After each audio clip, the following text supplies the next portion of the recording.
My name is Marco Benedetti, and for the past 3 years, I have worked in the Vatican's Crypt division. Most people don't know we exist. The tourists who visit St. Peter's Basilica walk right over our heads, taking pictures and buying souvenirs, completely unaware of the vast network of chambers beneath their feet. The Vatican employs exactly 12 people in our division. We maintain the underground burial sites, catalog religious artifacts, and ensure the structural integrity of the ancient chambers. It sounds boring, but boring is exactly what we want it to be. On my first day, Monsignor Toretti handed me a laminated card with 5 rules printed in both Italian and Latin. He told me to memorize them, carry the card always, and never, under any circumstances, break them. Rule 1, never enter the crypts alone. Rule 2, always carry blessed candles. Rule 3, report any temperature changes immediately. Rule 4, do not touch unmarked containers. Rule 5, exit before midnight. These rules exist for practical reasons, Monsignor Toretti explained in his careful English. He was a thin man with silver hair and hands that shook slightly when he held his coffee cup. The crypts are old, very old. Some chambers date back to the 1st century. We follow procedures to keep everyone safe. I nodded and put the card in my wallet. At the time, I thought the rules seemed reasonable. Underground areas can be dangerous. Cave-ins happen. Gas pockets form. People get lost in maze-like tunnels. The blessed candles made sense too. They burn longer than regular candles and provide better light. The midnight rule seemed strange, but Monsignor Toretti explained that the Vatican closes its doors at 11:30. Security does sweeps after midnight. If we stayed past closing, we would need special permission and escorts. Simpler to just finish work before then. My partner was Dr. Isabella Marchetti, a woman in her 50s who had worked in the Crypt division for 15 years. She knew every tunnel, every chamber, every artifact in our care. When she spoke about the underground areas, her voice carried the same reverence other people reserved for discussing the Sistine Chapel. "The crypts tell the story of our faith," she said during our first descent together. We walked down a narrow stone staircase lit by electric bulbs installed sometime in the 1960s. Every level represents a different era. The deeper you go, the further back in time you travel. The air grew cooler as we descended. I could smell dust and old stone, along with something else, a scent like dried flowers mixed with old books. Dr. Marchetti explained that this was normal. The crypts held thousands of artifacts made from organic materials. Wood, cloth, leather, and paper all contributed to the unique atmosphere below ground. We reached the first level, which housed tombs from the Renaissance period. Elaborate marble sculptures lined the walls. Cardinals and wealthy benefactors rested in carved sarcophagi, decorated with angels and religious symbols. Electric lighting had been installed here, but Dr. Marchetti still carried 2 blessed candles in a leather pouch on her belt. "Why do we still need the candles if there's electricity?" I asked. "Backup lighting," she replied. "The electrical system down here is old. Power outages happen more often than you might think." We spent the morning cataloging a collection of medieval religious texts that had been moved from a chamber showing signs of water damage. The books were written in Latin, with illuminated letters painted in gold and deep blue ink. Some pages depicted saints performing miracles. Others showed biblical scenes rendered in exquisite detail. Dr. Marchetti handled each book with cotton gloves, checking for signs of deterioration. She made notes in a thick ledger, recording the condition of each item. Her handwriting was neat and precise, the kind developed through years of careful documentation. "How often do you find new things down here?" I asked while helping her photograph a page showing St. Sebastian. "More often than you would expect," she said. "The Vatican has been collecting artifacts for 2,000 years. Some items get stored and forgotten. Others are donated and never properly cataloged. We are always discovering pieces of history." As we worked, I became aware of the silence surrounding us. The thick stone walls blocked all sound from the world above. No traffic noise, no voices, no machinery. Just the soft scratching of Dr. Marchetti's pen and the occasional whisper of turning pages. After lunch, we descended to the second level. Here, the electric lighting became more sporadic. Long stretches of corridor remained dark between widely spaced bulbs. The architecture changed too. The Renaissance marble gave way to rougher stonework from medieval times. This level requires more caution, Dr. Marchetti explained as we walked. Some chambers have structural issues. We mark unsafe areas with red tape, but always watch where you step. The medieval tombs were simpler than those above. Stone slabs marked with carved crosses and Latin inscriptions. Some bore only dates and names. Others included longer epitaphs describing the deceased's service to the church. We were checking the humidity levels in a storage chamber when I noticed something odd. The thermometer on the wall read 18 degrees Celsius, but my breath was becoming visible in small puffs. "Dr. Marchetti," I said, "should I be able to see my breath?" She looked up from her clipboard and studied my face carefully. Then she pulled out a small digital thermometer and took a reading from the air near where I stood. 14 degrees, she said, frowning. That's 7 degrees colder than the wall gauge shows. She immediately pulled out her radio and contacted the surface. "Control, this is Dr. Marchetti on level 2.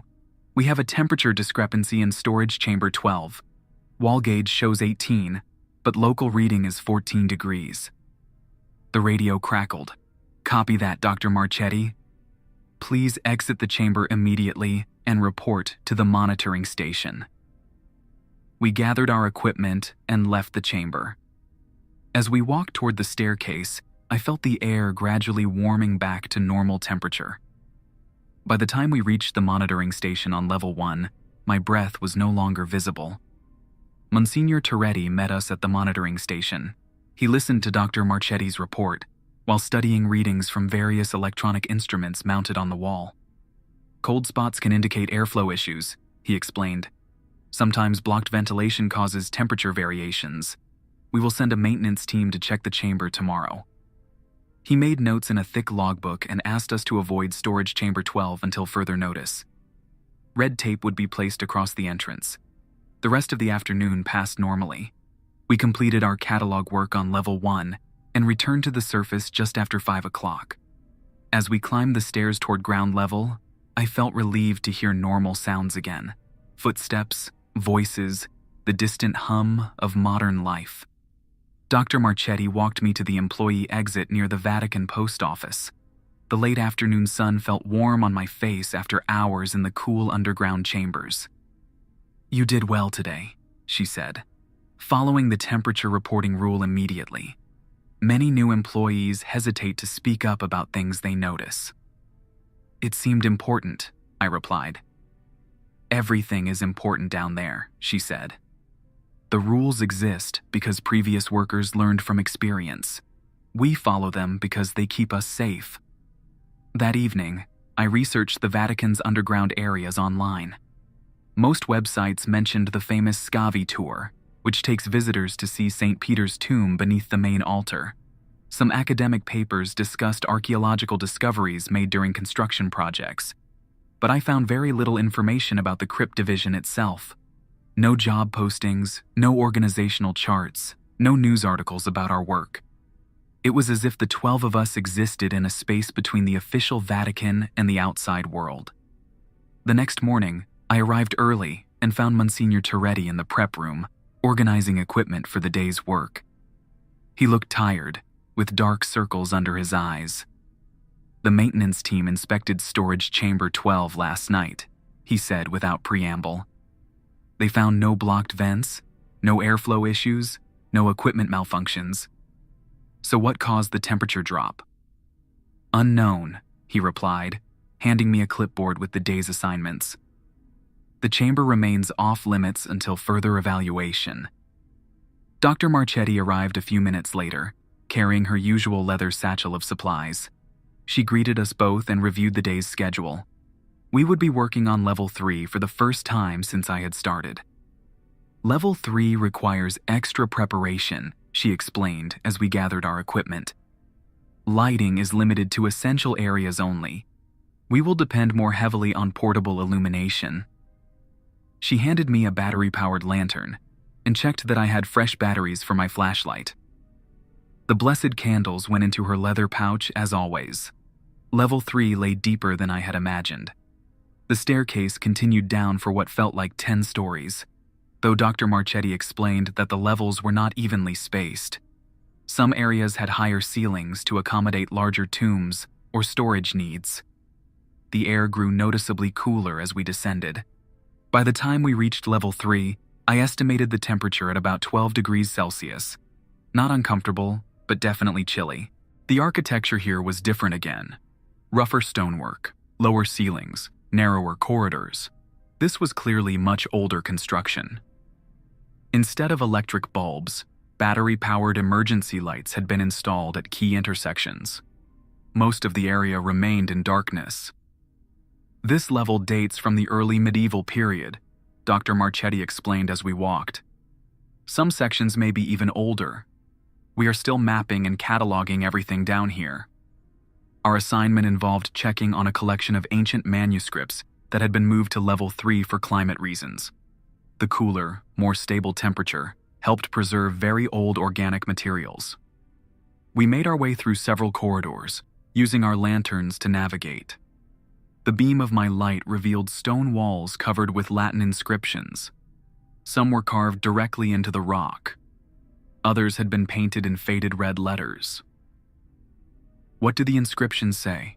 I asked. Dr. Marchetti stopped and directed her light toward a section of wall. "Most are prayers or biblical verses. Some mark burial sites. A few indicate dates when chambers were sealed or opened."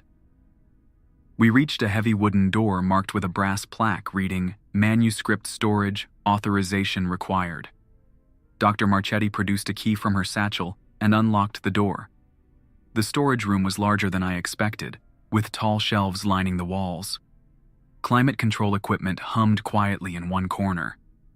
The manuscripts were stored in acid-free boxes, each labeled with identification numbers and brief descriptions.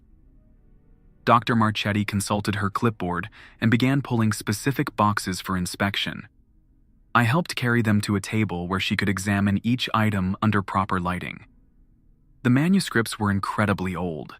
Some appeared to be written on animal skin rather than paper.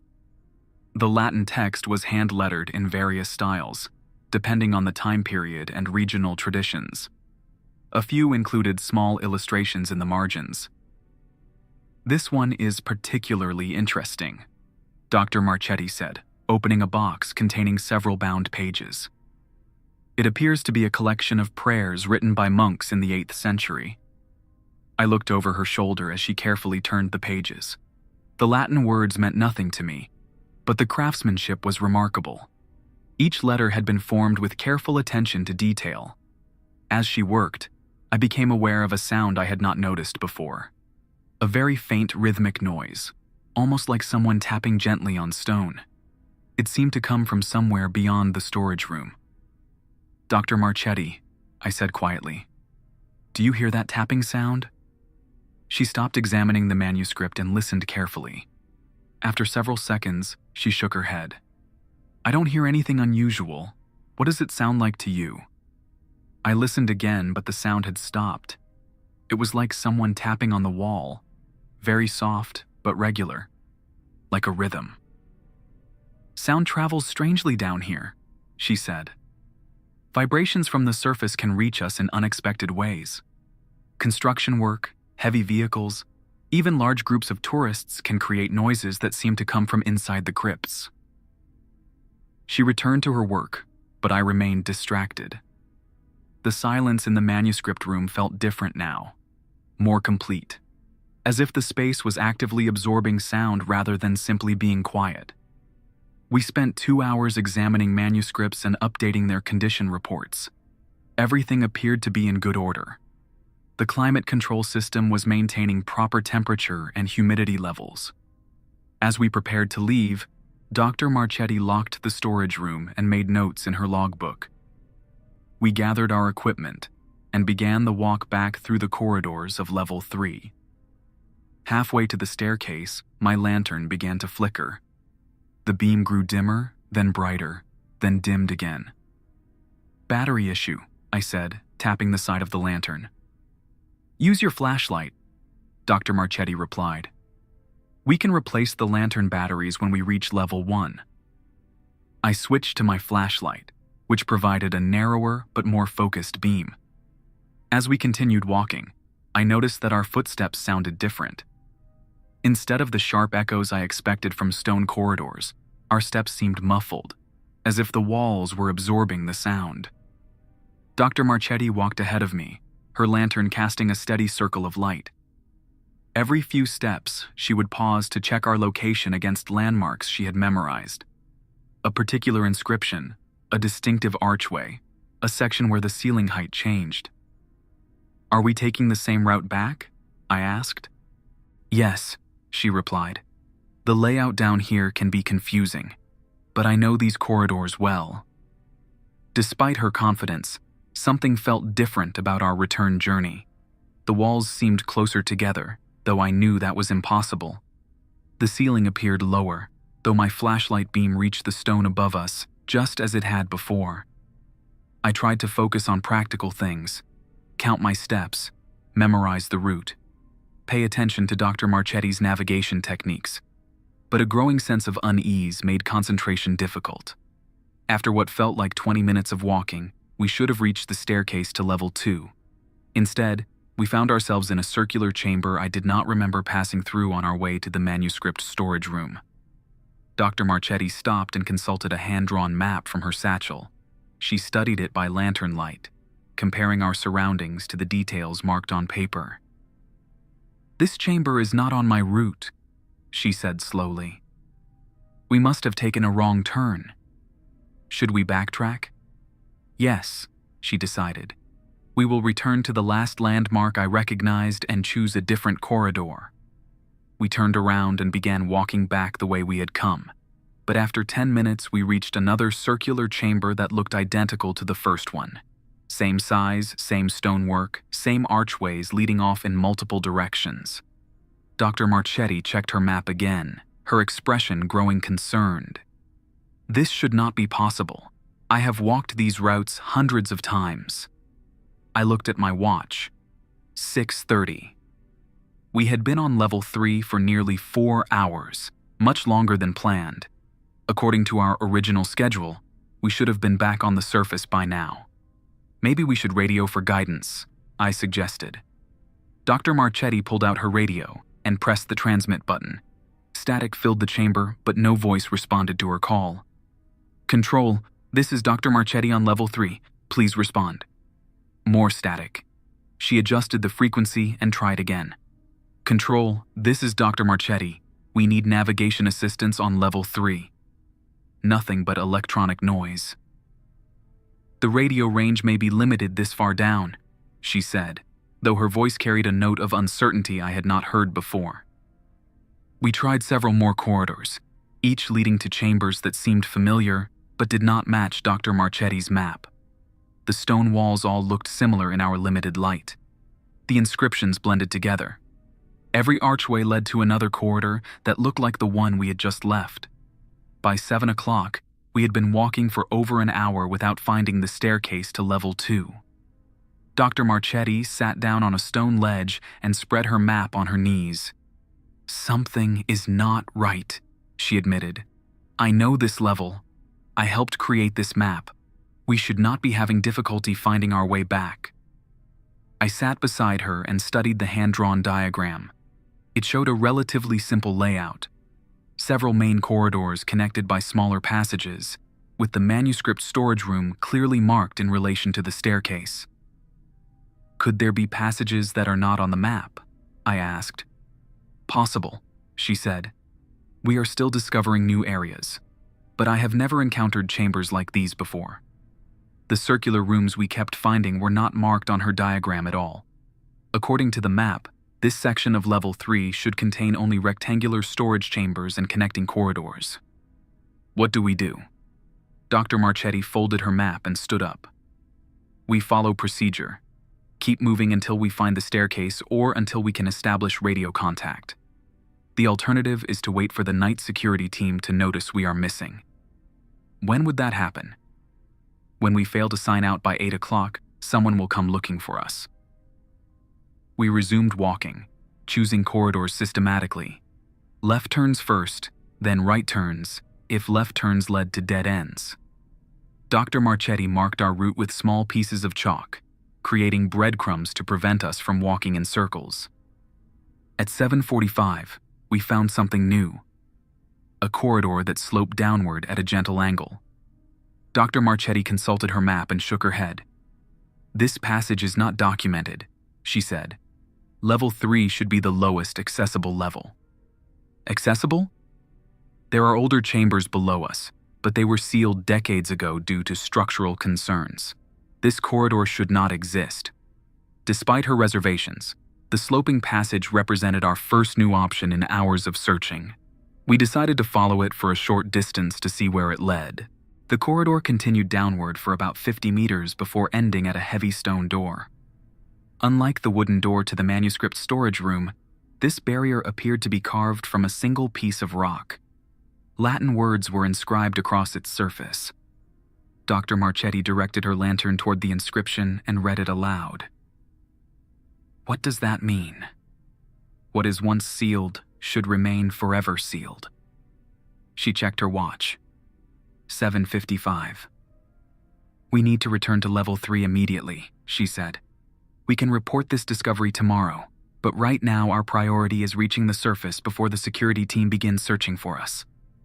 We turned and walked quickly back up the sloping corridor. By the time we reached level 3, it was exactly 8 o'clock. Dr. Marchetti's radio crackled to life. "Dr. Marchetti, this is Control. Please report your location." "Control, we are on level 3 returning to the surface. We encountered navigation difficulties and lost track of time." "Copy that. Please proceed to the main staircase immediately. Security escort is standing by." We followed the radio guidance back through the corridors of level 3. Within 10 minutes, we reached the familiar staircase to level 2. The route that had eluded us for hours was suddenly clear and obvious. As we climbed toward the surface, Dr. Marchetti was quiet. She seemed troubled by our experience, though she offered no explanation for what had happened. Monsignor Toretti met us at the level 1 monitoring station. He looked relieved to see us, but his expression grew serious as Dr. Marchetti described our difficulties finding the return route. "You were walking in circles for over an hour?" he asked. "It appeared that way, yes. We found repeated chambers that looked identical, but should not exist according to our maps." Monsignor Toretti made notes in his logbook and asked several detailed questions about our exact route and the timing of events. He seemed particularly interested in the sloping corridor and the sealed stone door. "You will not return to level 3 until we complete a full review," he decided. "Tomorrow you will work on level 1 only." As we prepared to leave for the day, Dr. Marchetti pulled me aside. "What happened down there was unusual," she said quietly. "In 15 years, I have never become lost on any level of the crypts. Could there have been some kind of equipment malfunction? Something affecting our perception?" "I don't know," she admitted, "but I want you to understand something important. The rules we follow exist for good reasons. Tonight we stayed past our normal departure time. We continued working when we should have returned to the surface. But we were only following the assignment schedule." "The schedule assumes normal conditions," she said. "When conditions become abnormal, the rules take priority over any schedule." I thought about this as I walked home through the streets of Rome. The familiar sounds of traffic and conversation felt reassuring after hours of underground silence. But I could not shake the memory of those identical circular chambers, or the feeling that level 3 had somehow rearranged itself while we worked in the manuscript storage room. That night, I researched Latin phrases online and confirmed Dr. Marchetti's translation of the inscription on the sealed door. "What is once sealed should remain forever sealed." I found similar phrases in historical documents related to medieval burial practices and religious ceremonies. But I also found something else. A brief mention in a scholarly article about Vatican archaeology referred to restricted access levels beneath the documented crypt system. The article noted that some areas had been sealed following incidents involving staff disorientation and safety concerns. The article was written in 1987, 25 years before I joined the Crypt division. I wondered if other employees had experienced navigation difficulties on Level 3. I wondered if the rules had been revised based on those earlier incidents. Most of all, I wondered what lay behind that sealed stone door, and why someone had felt the need to inscribe a warning about keeping it closed. The next morning, I arrived at the Vatican to find Dr. Marchetti already in the prep room, studying architectural drawings spread across a large table. She looked up as I entered, her expression serious. "I spent the evening reviewing historical records," she said without greeting. Level 3 was partially sealed in 1987 following what the reports describe as structural instabilities and staff safety incidents. What kind of safety incidents? The records are not specific. 3 different teams reported becoming lost in areas that should have been familiar. 2 workers were hospitalized for what was termed acute disorientation. The affected sections were sealed and marked off limits. She pointed to several areas on the architectural drawings marked with red ink. These chambers were closed permanently, but according to the maps, we were walking through some of those sealed areas yesterday. Could the seals have been removed? Not without authorization from the highest levels of Vatican administration, and there would be documentation of such decisions. Monsignor Toretti entered the prep room carrying a thick folder of documents. He set the folder on the table and looked at both of us carefully. "I have been reviewing the incident reports from 1987, he said, "and comparing them to your experience yesterday. There are concerning similarities." He opened the folder and pulled out several typed pages. The paper was yellowed with age, and the text appeared to have been produced on an old typewriter. The first incident occurred in June 1987. 2 maintenance workers reported finding corridors that did not appear on any maps. They described walking in circles for several hours before finding their way back to familiar areas. "Like what happened to us," I said. The second incident was more serious. A team of 3 archaeologists became lost on Level 3 for nearly 8 hours.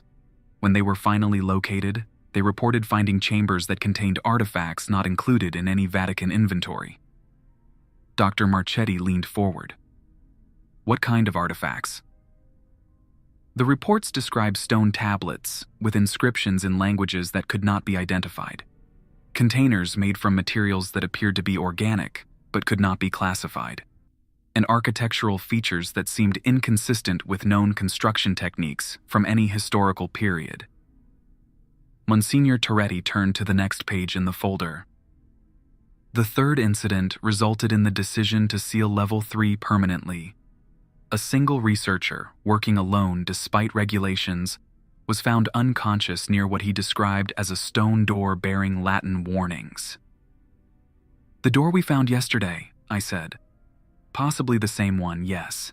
The researcher recovered physically, but reported experiencing vivid hallucinations and persistent disorientation for several weeks afterward." Dr. Marchetti studied the architectural drawings. If Level 3 was sealed in 1987, how were we able to access it yesterday? And why were we assigned to work there? Monsignor Toretti closed the folder.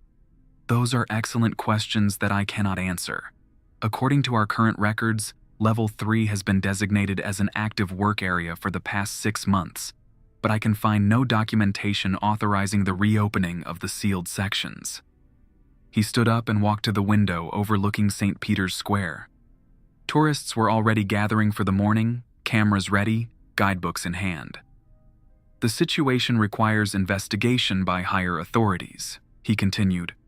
"Until that investigation is complete, both of you are reassigned to surface duties only." "What kind of surface duties?" Dr. Marchetti asked. "Cataloging and maintenance work in the main basilica," You will assist with tourist management and artifact preservation in the public areas.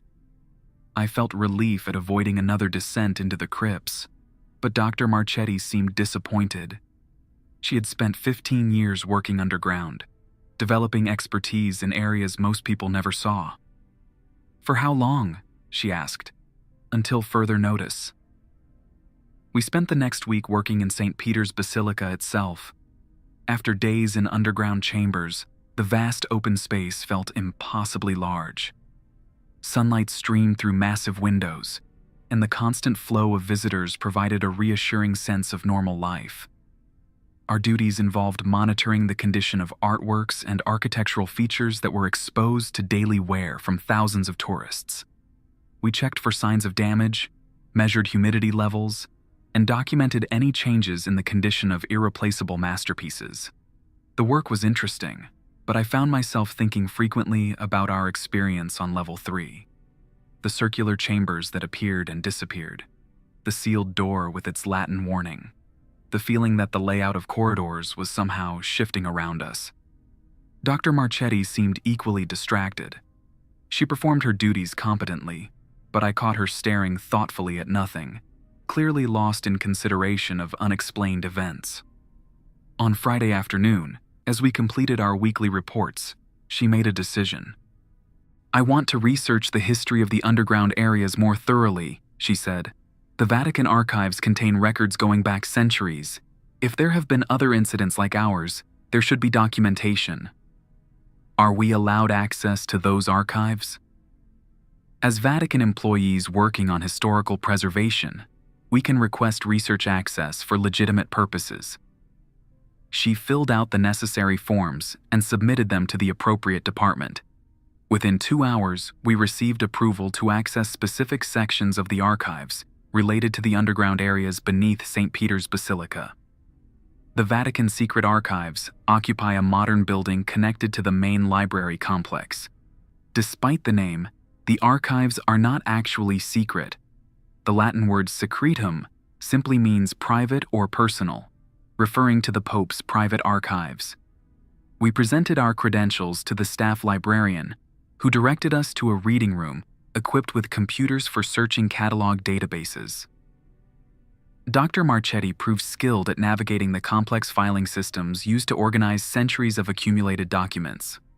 She started by searching for references to construction projects beneath the basilica.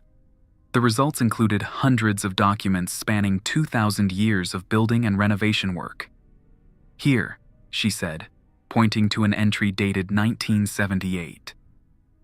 Archaeological survey of sub-basement areas prior to climate control installation. We requested the document, which arrived after about 30 minutes.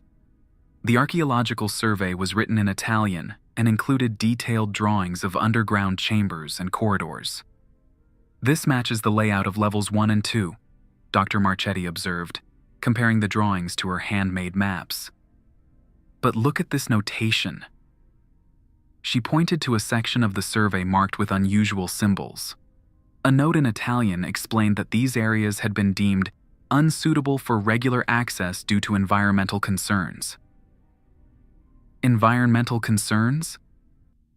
The text mentions temperature fluctuations, structural irregularities, and what it describes as atmospheric disturbances that may affect worker safety. We continued searching and found several more documents related to the underground areas.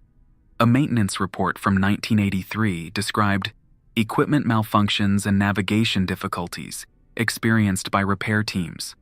A safety assessment from 1985 recommended restricted access protocols for sub-level areas showing signs of geological instability. But the most interesting document was a handwritten report dated 1962, authored by a Vatican archaeologist named Father Giuseppe Toretti. "Toretti," I said. "Any relation to Monsignor Toretti?" "Possibly his father or uncle," Dr. Marchetti replied.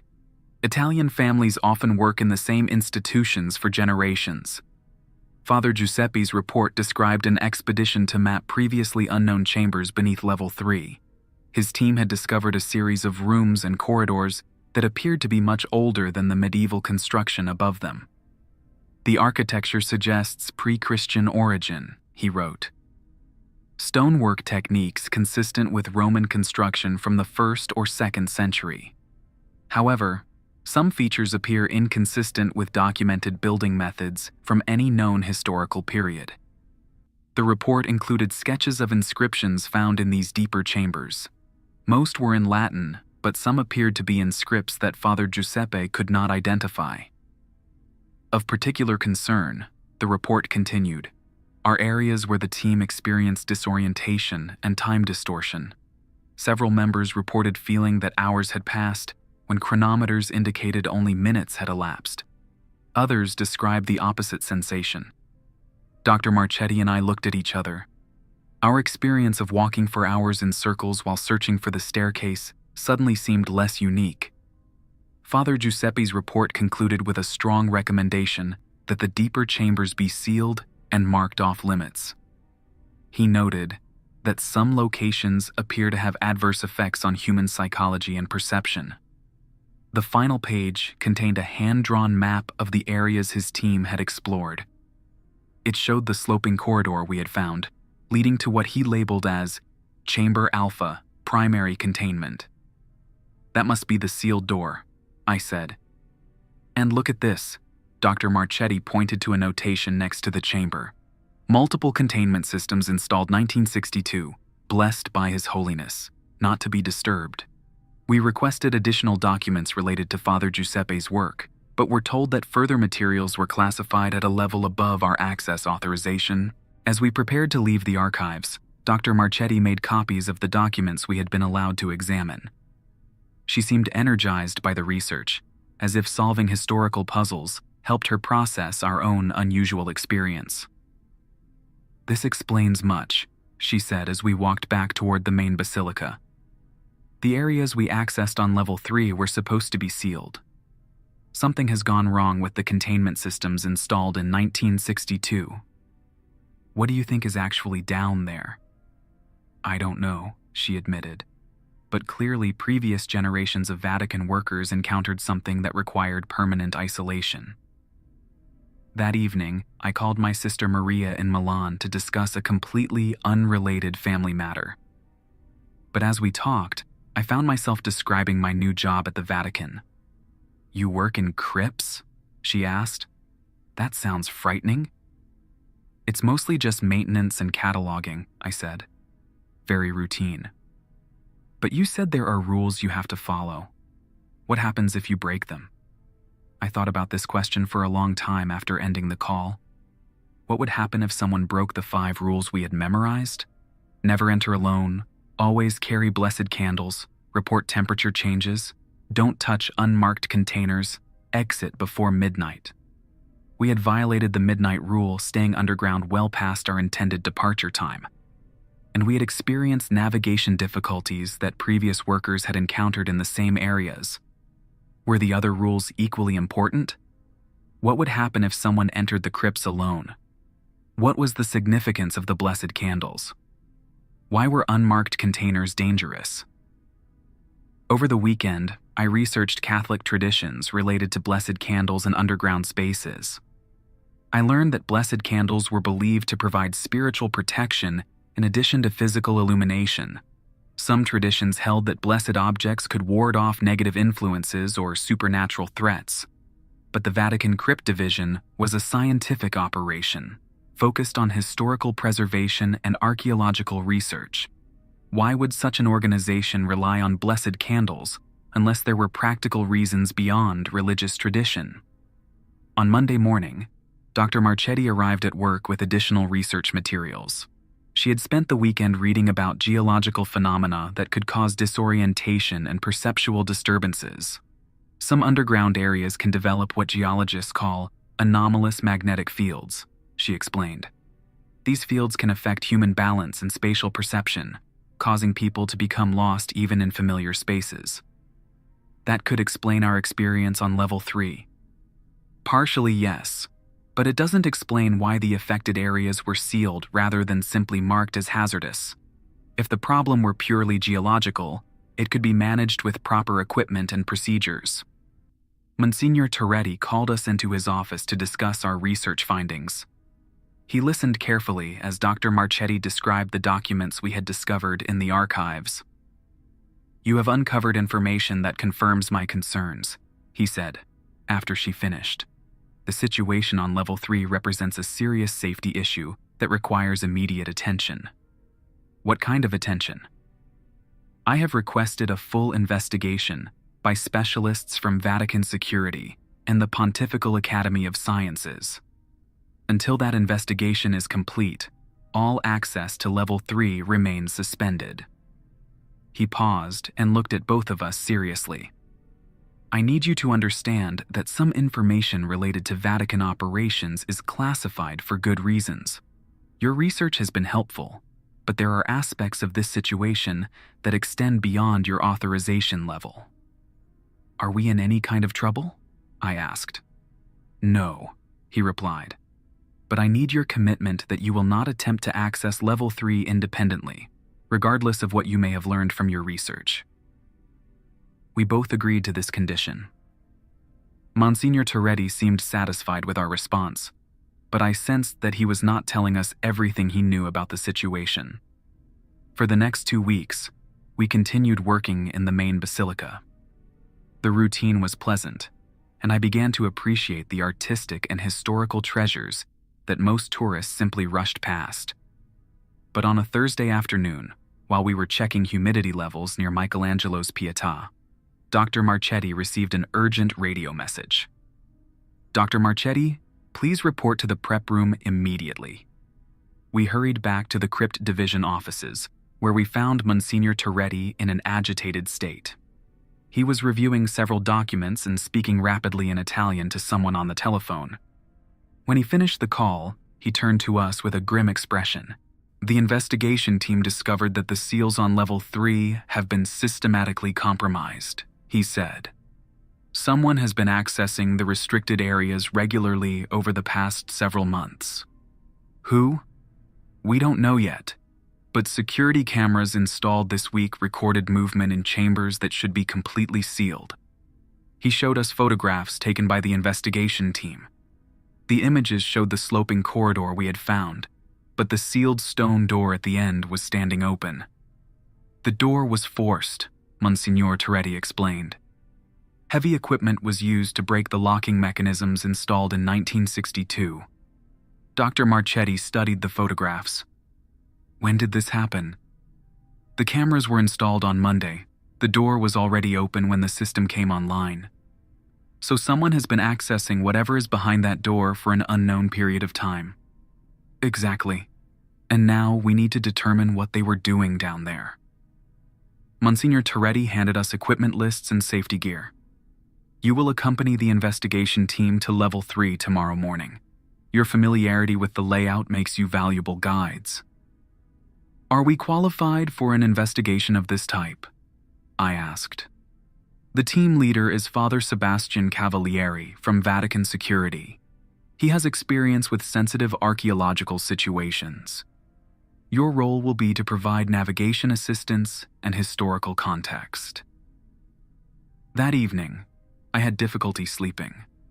The idea of returning to Level 3, especially to areas beyond the open stone door, felt deeply unsettling. I kept thinking about Father Giuseppe's report from 1962, with its references to time distortion and adverse psychological effects. But I also felt curious about what lay behind the sealed door. Someone had invested considerable effort to access those chambers. What had they found there? What had motivated them to violate decades-old containment protocols? The next morning, I arrived early to find an unfamiliar van parked near the employee entrance. Father Sebastian Cavalieri introduced himself as we gathered in the prep room. He was a tall man in his 40s, dressed in black clerical clothing, but carrying equipment that suggested military or law enforcement background. "The situation requires careful investigation," he explained. "We will document everything we find, but our primary goal is determining whether any security breaches have occurred." 2 other specialists accompanied Father Sebastian. One was introduced as an archaeological expert, the other as a security technician. Both carried sophisticated electronic equipment, along with standard safety gear. We descended to level 3 as a group, with Dr. Marchetti leading navigation. The electric lighting had been restored throughout the accessible areas, making the corridors appear less mysterious than they had during our original visit. But as we approached the sloping passage leading to the opened door, I noticed that the air temperature was dropping significantly. By the time we reached the entrance to the chambers beyond, my breath was visible in small clouds. Father Sebastian recorded the temperature drop with a digital thermometer and made notes in a waterproof notebook. The security technician used various electronic instruments to measure electromagnetic fields and air quality. 18 degrees colder than the main level, Father Sebastian observed, consistent with previous reports from this area. The archaeological expert examined the forced door carefully. The locking mechanisms had indeed been broken with heavy tools, but the damage appeared to be relatively recent. Within the past month, he estimated, the metal shows fresh scoring from cutting equipment. Beyond the door, a new corridor led deeper underground. Unlike the stone construction of the upper levels, this passage appeared to be carved directly from solid rock. The walls were smooth and showed tool marks consistent with ancient Roman excavation techniques. We proceeded slowly, documenting everything with cameras and written notes. The corridor extended for about 100 meters before opening into a large chamber. The chamber was circular, with a domed ceiling rising about 6 meters above the floor. The walls were covered with inscriptions in Latin and what appeared to be older scripts. Stone benches were arranged in concentric circles around a central raised platform. "This looks like an ancient meeting hall," the archaeological expert said. "Possibly pre-Christian, later adapted for religious use. But what drew our attention was the collection of modern equipment that had been installed in the chamber. Electronic monitoring devices, computers, recording equipment, and several items I did not recognize. Father Sebastian photographed everything before approaching the equipment. The computers were still running, their screens displaying data streams and monitoring readouts. "Someone has been conducting systematic research down here," he said. "This equipment represents a significant investment of time and resources." Dr. Marchetti examined the inscriptions on the walls, while the security technician analyzed the electronic equipment. I wandered around the chamber, trying to understand its original purpose. The stone platform in the center bore carved symbols that were unlike anything I had seen in the upper levels. They were not Roman, not Latin, not recognizably Christian. The symbols seemed to form patterns, but I could not determine whether they represented language or purely decorative elements. "Father Sebastian," I called, "you should see this." He joined me at the central platform. "What am I looking at?" "These symbols. They don't match anything from the documented historical periods of Vatican construction." He studied the carvings carefully and made detailed photographs. "You're right. This suggests the chamber predates known Christian use of this site." The archaeological expert overheard our conversation and came to examine the platform. His expression grew puzzled as he studied the symbols. "I've seen similar markings in pre-Roman sites throughout Italy," he said, "but never in association with later Christian construction. It's as if this chamber was preserved from a much earlier period." As we continued exploring, the security technician made an alarming discovery. The monitoring equipment included sensors that had been recording temperature, electromagnetic fields, and seismic activity for several months. "Look at these data patterns," he said, showing us graphs on one of the computer screens. "Regular fluctuations that don't correspond to any known geological phenomena." The temperature readings showed dramatic spikes and drops occurring at precise intervals. The electromagnetic data revealed field strength variations that followed similar patterns. "What could cause such regular variations?" Dr. Marchetti asked. "I don't know," the technician admitted, "but someone was clearly studying these phenomena intensively." Father Sebastian reviewed the computer files, looking for information about who had installed the equipment. Most of the data files were labeled with cryptic codes rather than names, but he found several documents that provided clues. The research appears to have been ongoing for at least 8 months, he said. Multiple personnel were involved, but their identities are not clear from these records. One file contained a schedule of visits to the chamber. According to the timestamps, people had been accessing this area several times per week, often during evening hours when the official Crypt division was closed. They were working outside normal Vatican schedules, Father Sebastian observed. This was an unauthorized operation. As we prepared to leave the chamber, I noticed something that made me deeply uncomfortable. One of the monitoring devices was recording audio along with the other environmental data. I approached the device and saw that it had been running continuously for months, capturing every sound in the chamber. A status display showed that the audio files consumed hundreds of hours of storage space. "Father Sebastian," I said quietly, "this equipment has been recording audio for months. Everything that happened in this chamber has been preserved." He examined the audio monitoring system and immediately began copying the data files to portable storage devices. This could provide crucial information about who was accessing this area and what they were doing, he said. But as we gathered our equipment and prepared to return to the surface, I felt increasingly anxious about what those audio recordings might contain. The chamber felt different when I considered that every conversation, every footstep, every sound had been captured and stored. We climbed back through the corridors of Level 3 in relative silence. Each of us seemed lost in consideration of what we had discovered.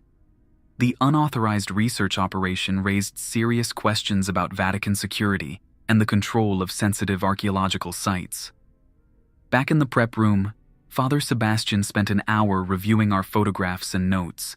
He seemed particularly concerned about the sophisticated nature of the equipment we had found. "This represents a significant security breach," he concluded. "Someone with substantial resources and technical expertise has been conducting unauthorized research in one of our most sensitive locations." "What happens next?" Dr. Marchetti asked. "Full forensic investigation of all equipment and data files. Analysis of the audio recordings to identify personnel involved. Review of security protocols to determine how this operation remained undetected for so long." He gathered his equipment and prepared to leave. "Both of you will likely be contacted for additional interviews as the investigation progresses. In the meantime, Level 3 remains completely off-limits." That afternoon, as Dr. Marchetti and I returned to our surface duties, I could not stop thinking about the chamber beyond the sealed door. Someone had invested enormous effort to study whatever phenomena occurred in that ancient space. But what had they discovered? What did the mysterious data patterns represent? And why had they felt the need to work in secret, violating containment protocols that had been in place for decades? Most troubling of all was a question I could not shake. If the researchers had discovered something significant in that chamber, where were they now? The equipment was still running, the computers still recording data, but no one had been present when we arrived. It was as if the researchers had simply disappeared, leaving behind only their monitoring equipment and months of mysterious data documenting phenomena that had no obvious explanation. As we worked in the familiar spaces of the main basilica, surrounded by tourists and normal activity, the underground chambers felt like memories from a different world.